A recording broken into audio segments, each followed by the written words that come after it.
ওই মেয়েটা তাকে অফার করছে তাকে 2-3 বছর সে আদনান সাহেবের সাথে কানেক্টেড থাকবে, এভাবে প্রেম করবে, আরো একদম সহজ ভাষায় মানে এভাবে যে সে ওই দিন রাতে 11টা পর্যন্ত তার সাথে ছিল। এমনিতে সে কথা বলে সেন্টারে বসে বসে কমফোর্টেবলি, রাতের 2টা-3টা অবধি কখনো কখনো যে থাকছে। লাস্ট আমার এখানে যখন ছিল তখন প্রায় 10 দিনের মধ্যে 1-2 দিন পর পরই, এবং সে এসে নিজেই ওইটা আমার কাছে আবার স্বীকার করে। এগুলো বলতে গেলে তো বিরাট লম্বা হয়ে যাবে। আমি একটু যদি আপনাকে একটু যদি বলি যে আমাদের আলেমদের মধ্যে কিন্তু এরকম আছে, অনেকেই এরকম কিছু কিছু ঘটনা তো আমরা শুনেছি। এটি হয়তো ধর্মীয় ব্যাখ্যা থাকতে পারে, আপনিও ধর্মীয় বিশ্লেষণ করেন, ব্যাখ্যা করেন, আপনিও ধর্মীয় লাইনে পড়াশোনা করেছেন, আপনি জানেন। আমি ব্যক্তিগতভাবে ওগুলোতে বেশি প্রশ্নে যেতে চাই না। তবে একটা বিষয় তো আছে যে আমাদের মুসলমানদের 4টা বিয়ে পর্যন্ত জায়েজ। হ্যাঁ, আপনিও দ্বিতীয় স্ত্রীটার আরো 2-1টা বিয়ে করতে মানে পারমিশন দিতে বা অনুমতি দিতে আপনার আপত্তি কোথায়? কেন আপনার আপত্তি? না, ইসলাম তো এটা বলে না আমার পারমিশন লাগবে, কারণ ইসলাম জানে যে সব মেয়ে সমান না, অনেক মেয়ে পারবে না। ইসলাম তো বলে নাই আমার পারমিশন লাগবে, সে করে ফেলতো। আমাকে কেন প্রেশার, আমাকে কেন পেন দেয়? আর আমার এতদিনে কেন সে যে এই যে লাস্ট এত বছর ধরে এই মেয়ের সাথে কথা বলে পিক নেয়, ওই মেয়ের সাথে কথা বলে পিক নেয়, তাকে সে তার দুঃখ কষ্টের সাথী বানায়। আর আমার কাছে সে কিচ্ছু পায় না, আমি তাকে প্রচুর পেইন দিয়ে রাখছি, কষ্ট দিয়ে রাখছি, খাওয়া পায় না, কিচ্ছু পায় না, এগুলো বলে বলে মেয়েদের সাথে মেয়েদের সিম্প্যাথি নেয়। এগুলো কি? এগুলো তৃতীয় চতুর্থ বিয়ে? আমার এই প্রশ্নের উত্তর দেন আপনারা। মানে সে যদি এখন বিয়ে করে ইসলামী ধর্মীয় মোতাবেক যে 4 বিয়ে করা যায়, সেই হিসেবে আপনার কোনো আপত্তি নেই? না, আমাকে যেভাবে সে, আমার কোনো আপত্তি নাই তো, এখানে তো আর আপত্তি প্রশ্নই আসে না। আমি তো এখন আর তার কেউ না। আমি তখন কি আপত্তি ছিল কিনা, তখন কেন আপত্তি ছিল সেটাই বলছি, যে একজন পুরুষ তো 4টা বিয়ে ছিল না।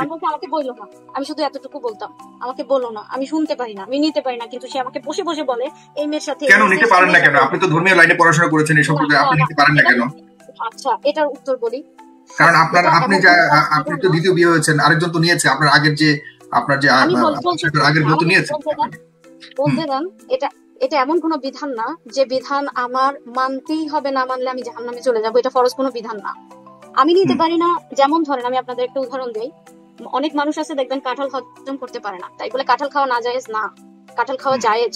কিন্তু অনেক মানুষ আছে কাঁঠাল হজম করতে পারে না, এখন আপনি তাকে বলবেন যে তুমি কাঁঠাল না খেলে মুনাফেক হয়ে যাবা বা মুরতাদ হয়ে যাবা, কাফের হয়ে যাবা? এটা সে পারে না, ওকে একটা জায়েজ বিষয় সে খেতে পারে না, তার শরীরে অ্যাডজাস্ট হয় না, গলব্লাডার নেই, এরকম হইতে পারে ইত্যাদি। যেমন আমি কাঁঠাল পছন্দও করি, কিন্তু আমি খেতে পারি না, আমি হজম করতে পারি না। সেম তো বিষয়টা এরকম। এটা তো ফিতরতান হইতেই পারে, ভ্যারি করে এক একজন নারীর মধ্যে, এক একজন এক এক রকম হইতেই পারে। সেজন্যই হয়তো বা এটা নারীর পক্ষ থেকে অনুমতি লাগবেই, তার উপস্থিতি লাগবেই, শরীয়তে এটা বাধ্য করে নাই। জি, আমরা একদম সর্বশেষে চলে এসেছি। সাবিকুনার, এই যে আমরা শুনতে পাই যে মাঝে মধ্যেই এই ধরনের অনুমতিবিহীন বিয়ে শাদীর, গোপন বিয়ে শাদী করে। আর ধর্ম কি এভাবে এলাও করে? আপনি আপনার ধর্মচর্চা থেকে আপনি কতটুকু জানেন? এটা তাদের ঈমান, ধর্ম বলছে উত্তম আসেন, একটা হলো রুকসাত, একটা হলো আজমাত, একটা হলো জায়েজ মাত্রায়, আর আরেকটা কথা আমি মানে আমার বড়দের কাছে শুনেছি যে জায়েজের শেষ পর্যন্ত সীমায় যেতে হয় না, জায়েজের শেষ সীমায় হারাম দাঁড়িয়ে থাকে, নাজায়েজ দাঁড়িয়ে থাকে। প্রিয় দর্শক, এখানেই শেষ নয়, মাত্র শুরু। এবার শুনবেন আসল কাহিনী। কিন্তু সেন্টারে রাত পর্যন্ত থাকে, তো তার তো সেন্টারে রাত পর্যন্ত থাকার কোনো কারণও থাকতে পারে, তার এডুকেশনাল কোনো সে নিজে বলছে আমাকে। সেন্টার কি একাই শুধুমাত্র ওই মেয়ের সাথেই, ওই মেয়ে এত রাত পর্যন্ত থাকে নাকি অন্যান্য স্টুডেন্ট? প্রতিদিন তো না, ওই একদিনের এভিডেন্স আমি জানি যে সে ওই দিন রাতে 11টা পর্যন্ত তার সাথে ছিল। এমনিতে সে কথা বলে সেন্টারে বসে বসে কমফোর্টেবলি, রাতের 2টা-3টা অবধি কখনো কখনো যে থাকছে। লাস্ট আমার এখানে যখন ছিল তখন প্রায় 10 দিনের মধ্যে 1-2 দিন পর পরই, এবং সে এসে নিজেই ওইটা আমার কাছে আবার স্বীকার করে। প্রমাণটা আপনার কাছে প্রমাণ আছে? কি ধরনের প্রমাণ? কেউ বলেছে নাকি আপনার কাছে একদম পুরোপুরি সিসি ক্যামেরার ভিডিও আছে? কি জাতীয় প্রমাণ আছে আপনার কাছে, বিশ্বাসযোগ্য প্রমাণ? ওই মেয়েটা যে রাতে কয়টা বাজে বের হয়েছে, ওইটা সিসিটিভি ফুটেজের মধ্যে টাইমটা উঠে আছে না, টাইমটা তো দেখা যাচ্ছে। মেয়েটা কয়টা বাজে থাকার কথা, কয়টা পর্যন্ত? সে তো এখানে স্টুডেন্ট, এখানে আসে তো সে না, সেই স্টুডেন্ট না, ওই দিনের জন্য তাকে স্টুডেন্ট সাজানো হয়েছে। এবং হয়তোবা আমি যদি এই বিষয়টা নিয়ে বাড়াবাড়ি না করতাম, এত দূর না আসতো, রেগুলার সে এখন আদনান সাহেব এখন মানে কখনো সে ক্লাস করে না, তাকে খুঁজে পাওয়া যায় না, সে যায় না ইন টাইম। কিন্তু ওই দিন তার কি আগ্রহ, কি খুশি, মানে এখন থেকে সে ক্লাস করবে। এসে ওই দিন আমাকে বলতেছে এখন থেকে সে সিরাত ক্লাস করবে, এত ভালো ক্লাস হয় ইত্যাদি। তো রিজন তো আমার সামনে আস্তে আস্তে তারপর সব পরিষ্কারই। তো হয়তো এই বিষয়টা তারপরে সে এভাবে ক্লাস করতো, এবং ওই মেয়েটা তাকে অফার করতে তাকে 2-3 বছর সে আদনান সাহেবের সাথে কানেক্টেড থাকবে, এভাবে প্রেম করবে, আরো একদম সহজ ভাষায় মানে এভাবে সে তার সাথে ফিলিংস আদান প্রদান করবে, কিন্তু সে একটু টাইম চায়, সে একটু টাইম চায়। আদনান সাহেব নিজে বলছে, সে নাকি তাকে ফোন দিয়ে বলছে যে আমাকে মানে তারা ড্রাইভে যাবে, বাইক ড্রাইভ যাওয়া হয়, ওই মেয়েটা নাকি তাকে এটা প্রশ্ন করছে বাইক ড্রাইভ যাওয়া হয়। দেন আদনান সাহেব আবার প্রশ্ন উত্তর দিছে যে আমি তো এখন আর বাইক ড্রাইভ করি না, আমার এখন কার আছে, মানে কারে তারা ড্রাইভে যাবে।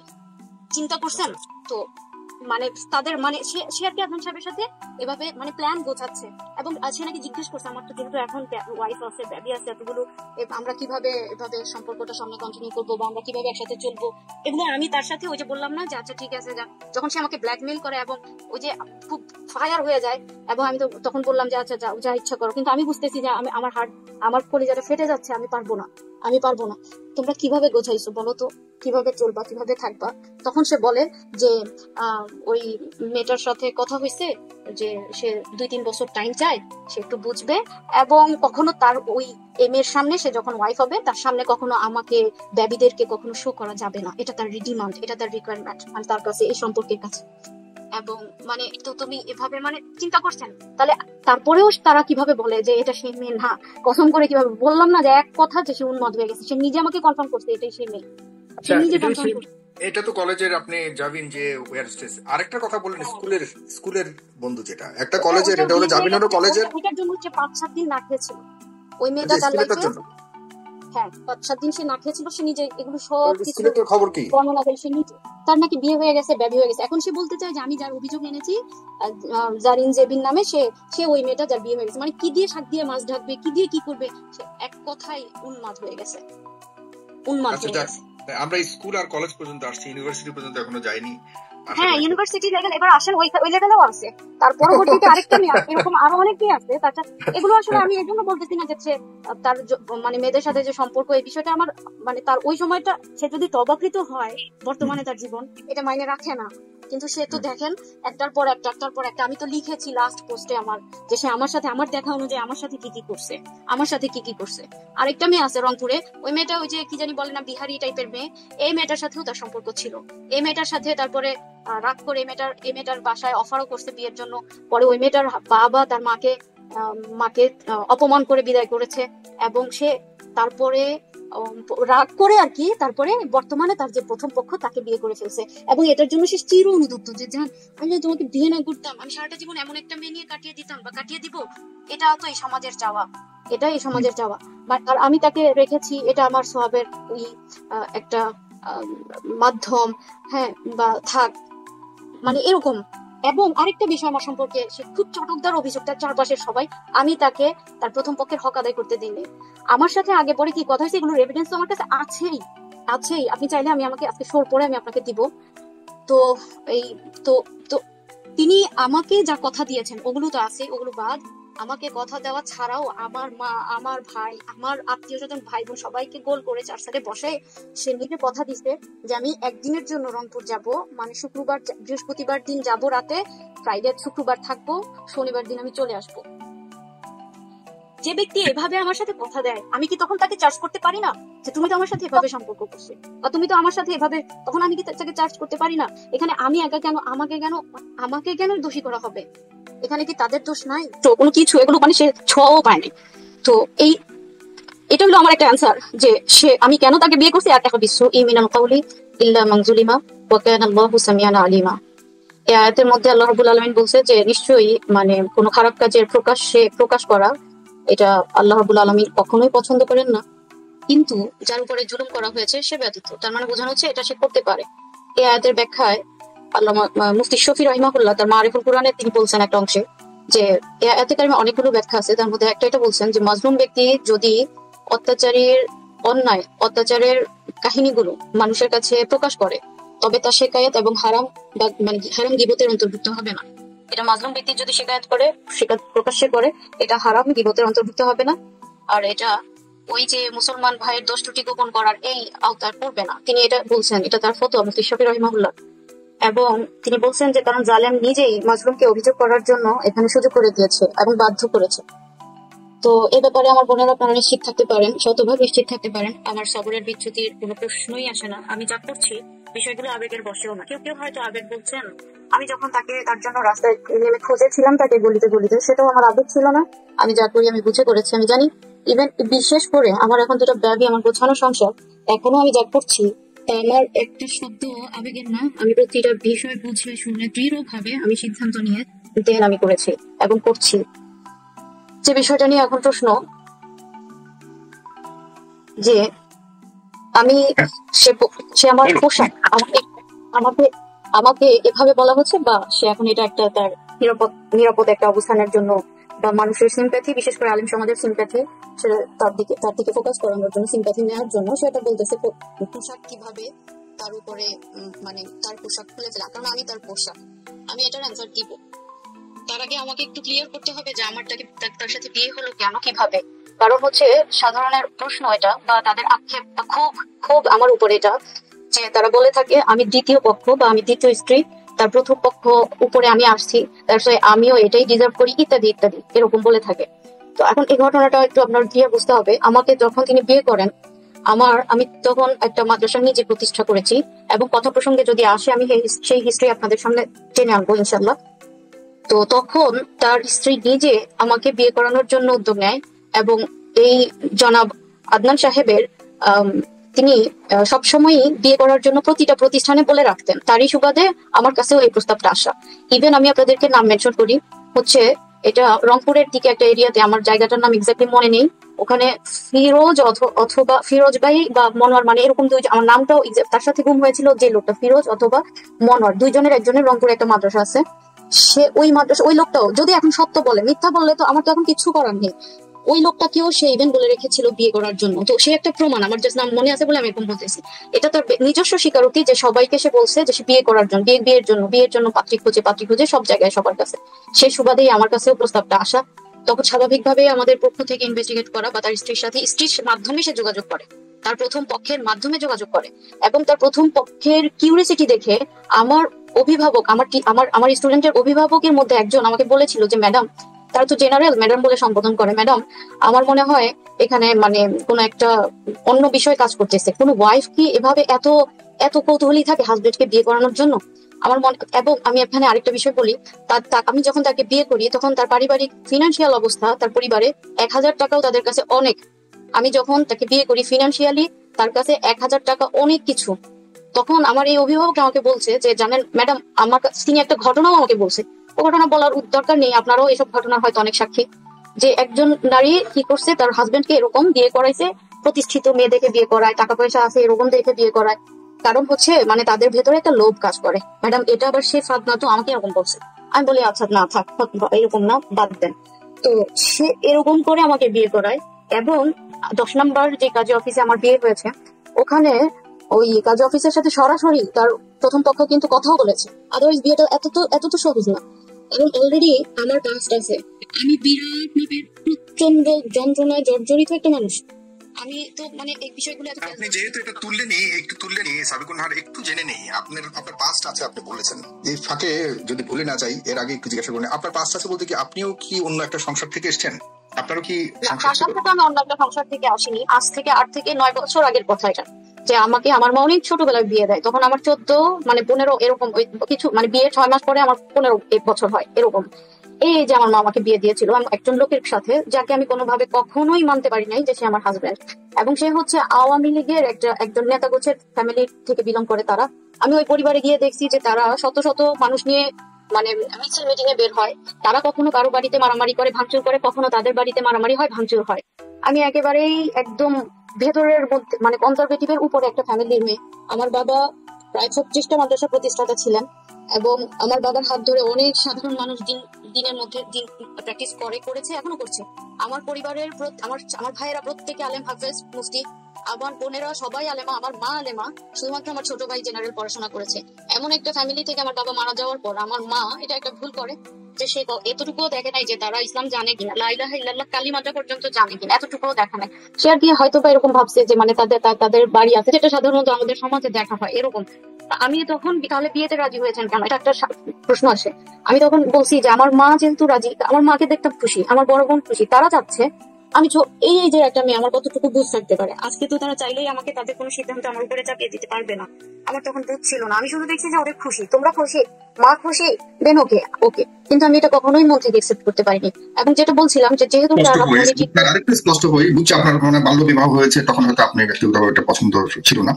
একজন ব্যক্তি আছেন যিনি আপনাকে স্ত্রী বলে দাবি করছেন এবং সেই ঘরে আপনার সন্তানও আছে, এইসব বিষয়ে দাবি করছেন সোশ্যাল মিডিয়াতে। তিনি কি আপনার স্বামী ছিলেন এবং তারাই? জি জি, আমি বলছি তো, যেহেতু তারা রাজনৈতিক একটা পরিবার, আমাদের বাসা পর্যন্ত ভাঙচুর করছে। আমাকে তারা মানে তাদের সর্বোচ্চ সাধ্য অনুযায়ী বন্দি করে রাখার চেষ্টা করছে। কিন্তু আমার মনে একটাই কথা ছিল, আমার এজ যদি 7 বছরও হয় তবুও আমি এই বন্দিশালা থেকে বের হব। আমি আগাগোড়াই হচ্ছে ইলম পিপাসু মানুষ, আমি পড়াশোনা করতে সবসময় ভালোবাসি। এবং আমার জন্য আমি এটাই বুঝি যে আমার জীবনে কিছু না থাক, কিতাব থাকলেই যথেষ্ট। তো আমি ডাক্তারকে এটা বলতাম, ওরা যদি রাজি হয়, আমাকে অনেক হুমকি দেওয়া হইতো, দিয়ে ওখানে রাখা হয়েছে, একটা লং টাইম আমার জীবনের ওখানে কেটে গিয়েছে।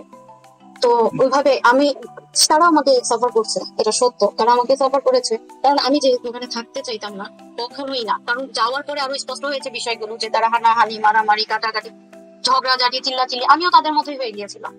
তো আমার কোনোভাবেই এটা আমার সাথে আমার মতো আমি মানতেও পারিনি, আমি সবসময় এটা চাইতাম। তো হঠাৎ একটা সময় পরে তারাও হয়তো বিরক্ত হয়ে মেয়ে খুঁজে যে বিয়ে করার জন্য তার পরিবারের থেকে, তো একটা মেয়ে পায়। আমার সাথে ডিভোর্সের 6 মাস আগে ওই মেয়েটাকে তারা শনাক্ত করে, দেন তারা এগ্রি করে যে ওকে দেন, তাহলে এখন আমি যদি ডিভোর্স চাও দেন, তাহলে আমার একটা শর্ত যে বেবিগুলো লিখে দিয়ে দিতে হবে, কোনোদিন দাবি করা যাবে না।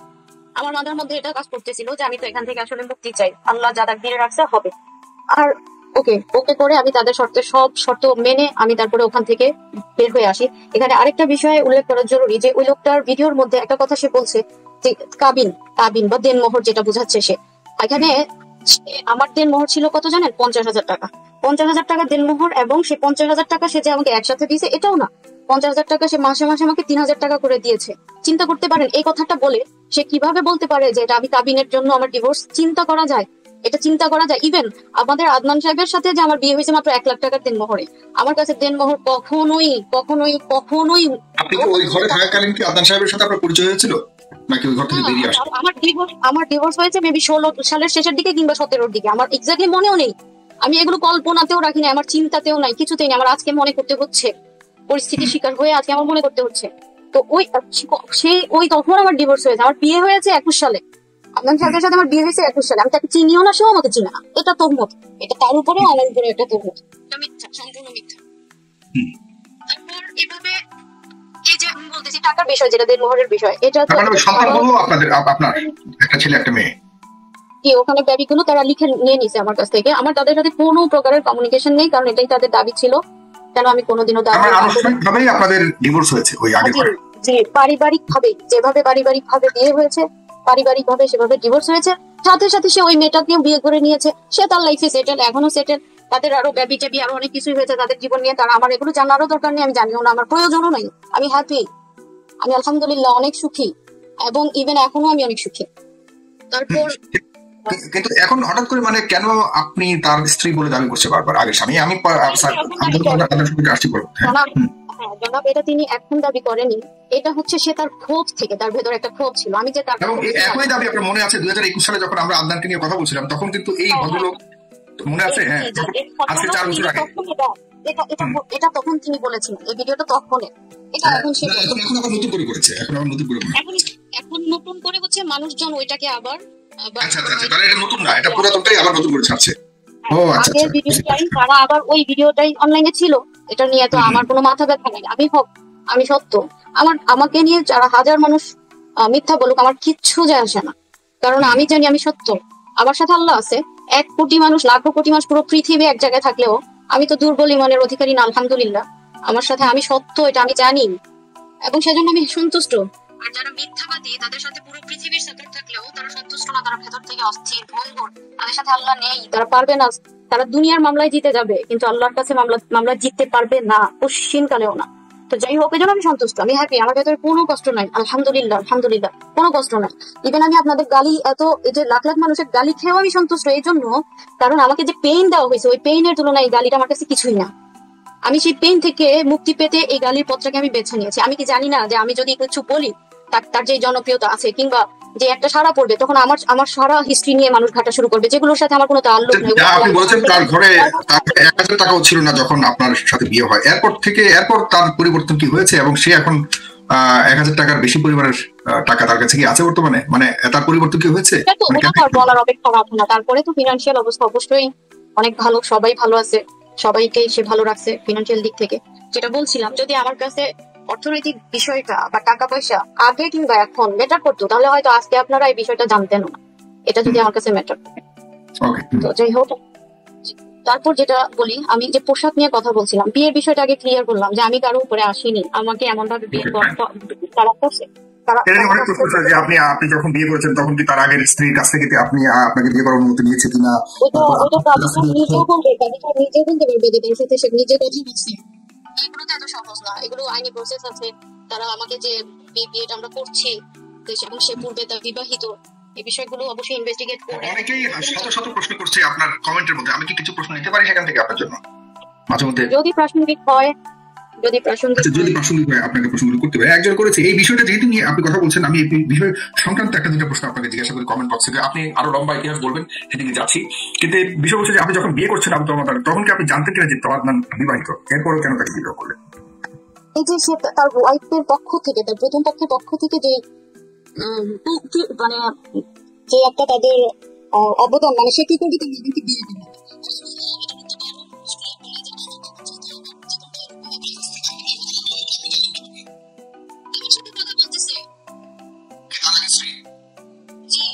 বললাম তো, সে নিজে আমার সাথে কথা বলতেছে, আমাকে কিভাবে চলতে হবে, এভাবে সে এমন সে তেমন এভাবে সে বলতেছে।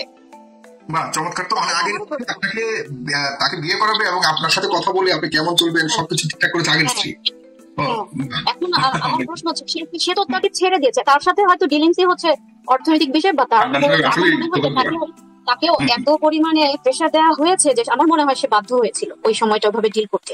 তাকে এমন ভাবে আমার জায়গায় যে কোনো মেয়ে, জানেন, আমি নিজেও তাকে শতবার বলছি যে ওকে ঠিক আছে বিয়ে করো, ওকে ঠিক আছে বিয়ে করো, আচ্ছা কিন্তু আমি কেন কথা বলবো, আমি কেন ইনভলভ হইতে পারি? এটা তো আমার দ্বারা পসিবল না। তুমি যাও করে ফেলো, কখনো কারোর সাথে চলো, আমাকে কেন ইনভলভ? আমি অনেক হাতে পায়ে ধরছি, কিন্তু মানে আমি কখনো পদক্ষেপ নিয়েছি, আমি তারপর পারিনি। তুমি করো, আমাকে কেন ইনভলভ? কারণ হচ্ছে এখানে একটা রিজন হচ্ছে এই, কারণ আমাকে আপনারা মানে সাধারণরা এমন ভাবে চিনে, এখন সে যদি আমাকে নিজে থেকে ইগনোর করে বা আমাকে ছেড়ে আরেকজনের কাছে যায় বা আমাকে ডিভোর্স করে আরেকটা কিছু করে বা আমাকে ছেড়ে দেয়, এটা তার জন্য সে প্রশ্নবিদ্ধ হবে, সে কেউই তাকে সাপোর্ট করবে না। আচ্ছা, আমি ধীরে ধীরে এই বিষয়গুলোতে আসছি, গ্রাজুয়ালি আমি একেবারে।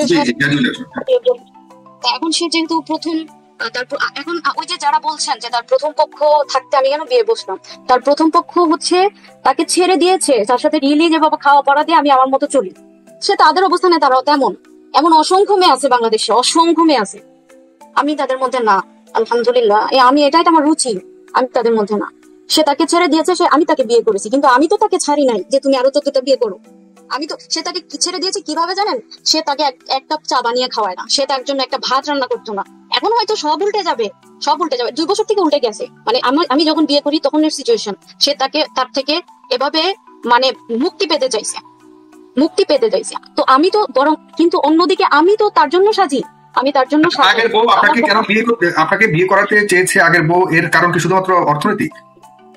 না, এটা আমাকে আমার একটা গার্ডিয়ান বলছে যে এরকম কারণ কিনা, কারণ এত কিউরিয়াস একটা মহিলা এটা তো হইতে পারে না। একটা মানুষ একটা তার হাজবেন্ডকে বিয়ে করাবে, এটা কিভাবে পসিবল?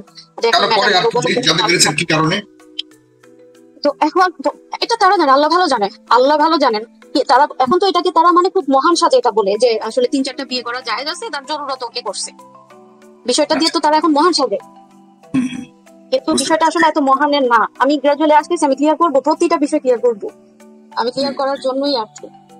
তারপর যেটা বলছিলাম যে আমি তো তাকে ছেড়ে দেইনি, আমি আমার ঘরের একটা বেডশিট থেকে শুরু করে ফ্লোর ম্যাট, আমার ঘরের একটা কাপ, একটা চামচ, প্রতিটা জিনিস, একটা সুতা, আমি সবকিছু তার নামে করেছি, তার জন্য গুছিয়েছি, আমি তার জন্য সাজি, আমি তার জন্য সাজাই, আমি তার জন্য গোছাই, আমার এটা পুরো সংসার।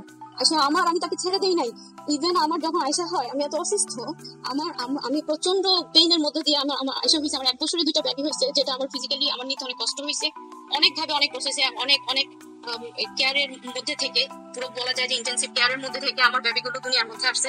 আয়সা হওয়ার পরে আমার ব্যাকবোনের যে মানে প্রবলেমগুলোর আমি রাইট নাম জানি না, ওখানে একটা প্রবলেম হয় যেটা ট্রিটমেন্ট আমি আজও করি নাই, কারণ এরপর থেকেই আমার জীবনে এই ঝড়গুলো চলছে। তো ট্রিটমেন্ট করার মতো সে মানসিকতা, ফুরসত, সুযোগ সেটা আমার মধ্যে কখনোই আজও পর্যন্ত হয় না, আজও হয়নি। তো আমার প্রচন্ড রকম নেক পেন ছিল। 4র্থ দিন আমি যখন হসপিটাল থেকে যেদিন আসি, আমাকে মনে হয় ছেড়েছিল 3য় দিনের দিন, মানে 2 দিন পরে। তো আমি হসপিটাল থেকে যেদিন বাসায় আসি, সেদিন আমি দাঁড়াতে পারি না। আমি এটা স্বাভাবিক, আপনারা জানেন, যেহেতু এটা সি সেকশনের বেবিটা হয়েছে, আমি খুব আস্তে আস্তে হাঁটি। কিন্তু আমি সেদিনও এদিন আমি তার জন্য নিজে চা বানিয়েছি। আমি হসপিটাল, আমার যেদিন বেবি হয়েছে পরের দিন, সে আমাকে বলে কি জান মশারি টানাও, মানে আমি উঠতে পারি না বেড থেকে।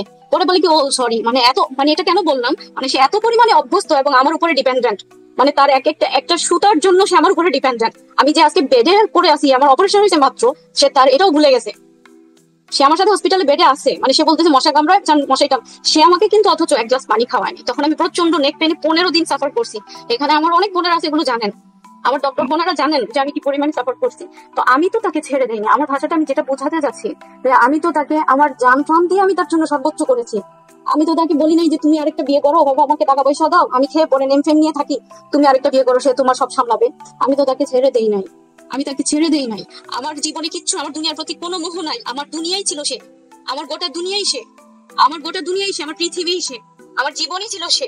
অন্যথায় আমার দুনিয়ার সাথে কোনো কানেকশনই ছিল না। আমি সম্পূর্ণ একদমই দুনিয়ার সাথে আমার কোনো বিষয়ে কোনো কানেকশন ছিল না। আমার গোটা দুনিয়া আমি তার জন্য সাজাইছি সব, আমি তাকে নিয়ে গড়েছি সব। আমি তাকে তার মহব্বতের সাহস, তাকে যে ভালোবাসি, এই ভালোবাসার সাহস আমি 2টা বেবি দুনিয়াতে আনতে পারছি। আদারওয়াইজ আমার ফিজিক্যাল কন্ডিশন এটা ছিল না। আমি সে সাহস করছি আমার মহব্বত থেকে। আমি অনেক সাফার করছি। আমার বেবি যখন আমি প্রেগনেন্ট, যখন আমার এসজিপিটি লেভেল এত হাই হয়ে গেছিল যে আমি আয়রন দিয়ে বসে বসে আমার গায়ে ছেঁকা দিয়েছি, কিন্তু আমি একটা সামান্য কিছুর জন্য আমি ওর মার উপর ডিপেন্ডেন্ট হইতে দেই নাই। আর ওর প্রথম বউকে, ওয়াইফের উপরে তো ডিপেন্ডেন্সি নাই, মানে সে ছেড়েই দিছে সব, সে করে না, এক কথা সে করে না, করতো না তখন। আমি তাকে কোনো অভাব, কোনো কষ্ট, কোনো কিছু এগুলো মানে সে ছোঁয়াও পায়নি। তো এটা হলো আমার একটা অ্যান্সার, যে আমি কেন তাকে বিয়ে করছি, আর এখন সে কেন আরেকজনকে বিয়ে করবে, ওই জায়গায় আমার আপত্তি বা প্রশ্ন। তো বিয়ে করবে, ওকে ঠিক আছে, এটা তো আমি একটু আগেও বললাম যে আমি মেনে নিছি, আমি বারবার বলছি তুমি করো, আমাকে কেন ইনভলভ করো, আমার দ্বারা এটা পসিবল না। সে হয়তো তোমাকে ওভাবে ট্রিট করছে, ওভাবে জানছে, সে ওভাবে দরজার বাইরের মতো করে মানুষ তোমার সাথে ওভাবে ট্রিট করছে। আমি তো তোমাকে কলিজা থেকে মেনে নিছি, তুমি আমার পুরো দুনিয়া। আমি কেমনে পারি, আমি কিভাবে পারবো, আমি কেন ডিল করবো, তুমি করো যা ইচ্ছা, যেখানে যার সাথে ইচ্ছা থাকো, আমি কেমনে পারবো। অনেক বলছি, কিন্তু সে আমাকে পেইন দিতেই আছে। পোশাক, আজকে পোশাকের প্রশ্ন কেন আসে, যেদিন তার প্রথম পক্ষের বেবি হয়, তার প্রথম পক্ষের 2 নম্বর বেবি যেদিন হয়, আমি তখন রংপুরে, তখন বেবি হওয়ার পরে সে আসতে পারে। আমার সাথে কথা ছিল যে আমি তো প্রতিষ্ঠান পরিচালনা করি, আমি রংপুরে থাকতে পারবো না, আমার প্রতিষ্ঠান পরিচালনা করার কেউ নাই, আমার থাকতে হবে, আমি রংপুরে থাকতে পারবো না। কিন্তু তখন সে হঠাৎ করে তার দাবি, এটা আমার বিয়ের শুরুর দিকে, যে সে আমাকে ছাড়া থাকতে পারবে না, সে আমাকে ছাড়া থাকতে পারে না। তার প্রথম পক্ষে তাকে ভালো লাগে না, একদম সরাসরি কথা বলছে, তাকে তার ভালো লাগে না, সে আমাকে ছাড়া থাকতে পারবে না, তার ভালো লাগে না। যেভাবেই হোক মাদ্রাসা অন্য কাউকে যেভাবেই হোক বোঝায় দিয়ে হলেও আমাকে রংপুরে থাকতে হবে। তো ট্রায়াল স্বরূপ আমি আমার বিয়ের প্রথম যে ঈদুল ফিতর, আমি সেটা রংপুরে করি। তো ওই সময়টাতেই আগে পরে একটা সময়ে তার প্রথম পক্ষের দ্বিতীয় বেবিটা হচ্ছিল। তো এই জিনিসটা আমার একটু খারাপ লাগছে, মানে একটা জিনিস না ওকে মেনে নিছি, সরাসরি দেখা আর একটু কষ্ট লাগার বিষয় আমার খারাপ লাগছে। তবু আমার সেই খারাপ লাগা আমি প্রকাশ করি, আমি শুধু বলছি কি আমার মনে হয় রংপুরে থাকতে কষ্ট হবে, আমি ঢাকা থাকতে চাই, আমি থাকবো না, আমি বাসায় যাব, আমার ভালো লাগতেছে না এখানে। মানে আমি এই বিষয়গুলো নিতে পারি না। তারা যেটা চায়, একবারের মধ্যে 4টা ওয়াইফ থাকবে, এই রুমে একটা, ওই রুমে একটা, ওই রুমে একটা, ওকে এরকম অনেক মেয়ে আছে, তুমি তাদের নিয়ে থাকবো, আমাকে আমার জগতে আমার মতো করে আমি থাকি না হয়। তো এখানে আমি তারপর শুধু সিম্পলি তার উপরে কোনো কর্কশ ভাষায় না, তাকে প্রেশার ক্রিয়েট করে না, কারণ আমি ইতিমধ্যে আমার জানা হয়ে গেছে যে মারাত্মক বদমেজাজি সে। আমি তখন সিম্পলি শুধু এতটুকু বলছি যে আমি বাসায় যাব, আমার না এখানে ভালো লাগে না, আমি মেবি এখানে মানে ভাবে থাকতে পারবো না। দেন সে আমাকে এমন ভাবে মারধর করে, তার হাতে ফোন ছিল, সেটা ছুঁড়ে মারে আমাকে, মানে আমি যেন একটা বল, আমাকে তুলে তুলে আসার দিয়ে বেডের উপরে ফেলে, বেড থেকে নিচে ফেলে, হাতে ফোন ছিল সেটা ছুঁড়ে মারে, আমার চোখটা ফুলে যায়, এভাবে কালো হয়ে যায়, একদম ফুলে এভাবে কালো হয়ে যায়। তো আমি তার মধ্যে কোনো অনুশোচনা আজ অব্দি দেখি নাই। সে যে এত আঘাত করছে আমি বলতেছি, আজ অব্দি আমি কোনোদিন তার মধ্যে অনুশোচনা দেখিনি। তো আমি চোখ দিয়ে তাকাতে পারছিলাম না। তারপর সে নিজেই শিডিউল করলো রাতের বেলা সে আমাকে ডক্টরের কাছে নিয়ে যাবে। ডক্টরের কাছে গেল, ডক্টরের কাছে না সে হ্যাঁ ডক্টরটা তার পরিচিত, আমি বুঝতে পারলাম, আমি তো জানি না। ডক্টরকে সে পরিচয় দিচ্ছে আমি নাকি তার কাজিন। আমার তো খারাপ লাগলো যে আশ্চর্য, মানে তুমি গোপন